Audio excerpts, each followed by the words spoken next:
নতুনকৈ মই দায়িত্বভাৰ লৈছোঁ। এইটো এটা একদম গুৰু দায়িত্ব।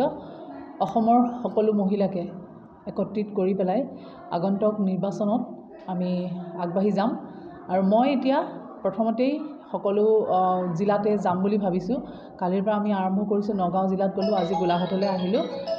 তেওঁলোকৰ খবৰ ল'বলৈ আহিছোঁ। বৰ্তমান সাংগঠনিক স্থিতিটো কেনেকুৱা হৈ আছে আৰু মজবুত হৈয়ে আছে। তথাপিতো আমি নিজে আহিলে তেখেতসকলে উৎসাহ পায়। আৰু আপোনালোকে জানেই আমাৰ যিটো সমষ্টি পুনৰ নিৰ্ধাৰণ প্ৰক্ৰিয়াটো চলি আছে, সেই হিচাপত আমাৰ কিছুমান মণ্ডল ইফালে গৈছে সমষ্টিলৈ। গতিকে সেইখিনি আমি এতিয়া গোটেই মণ্ডল সভানেত্ৰীসকলক ঠিক কৰি ল'ব লগা হৈছে। আমাৰ বুথ বাহিনী আছে, আমাৰ বুথলৈকে আমাৰ কাৰ্যসূচী আছে, আমাৰ কাৰ্যকৰ্তা আছে। সেই সকলোখিনি ঠিক হৈ আছেনে নাই সেই বিষয়টো আমি চাবৰ কাৰণে আহিছোঁ। আৰু আগন্তুক দিনত আমাৰ নিৰ্বাচনত আমি পূৰ্ণদমে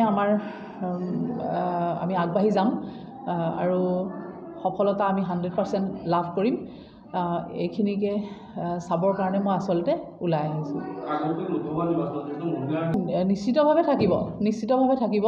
আৰু এইটো নহয় যে 33% বা 50% এনেকুৱা মহিলা দিছে বুলিয়েই যে আমাৰ দিব লাগিব। তেওঁলোক এনেকুৱা নেতৃত্ব লোৱা মহিলা আমাৰ ওলাব লাগিব। আৰু সেই নেতৃত্ব লোৱা মহিলাসকলক বিচাৰি বা তেনেকুৱা এটা পৰ্যায়লৈ যাব পৰাকৈ আমি সহায় কৰিবলৈ আমি ওলাই আহিছোঁ। আৰু সেইখিনি থাকিব লাগিব। তেতিয়াহে আমি নিৰ্বাচনতো অংশগ্ৰহণ কৰিব পাৰিম বা আগবাঢ়ি যাব পাৰিম। না সেইখিনি বিষয়ত এতিয়ালৈকে আমি কৰাই নাই। কাৰণ যিহেতু আমি সাংগঠনিকভাৱেহে আমি দায়িত্ব পালন কৰিছোঁ, সেইকাৰণে আমি সাংগঠনিক দিশটোতে প্ৰথমতে আমি কনচেনট্ৰেট কৰিম। নিশ্চিতভাৱে সবল নেতৃত্ব থাকিব।